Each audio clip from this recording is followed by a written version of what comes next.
Alright, we're going to do a leak test on an exhaust with the turbine.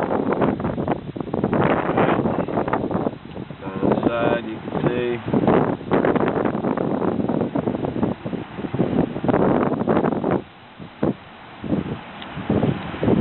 What I did was I took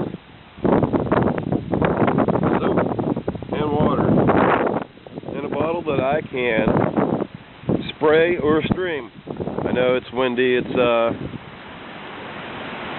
November 2nd, just had that big rain through the west, killed some people.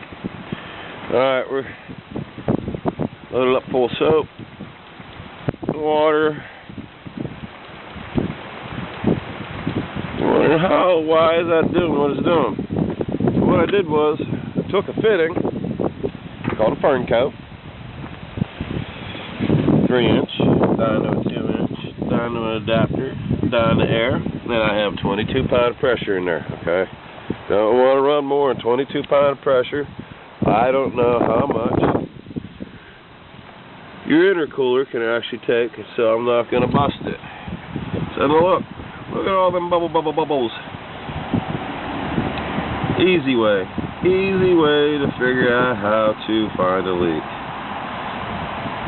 I'm not even looking on the bottom of the truck. I'm not too much worried about that. I'm worried about what's going on up here. There it is. I got a leak.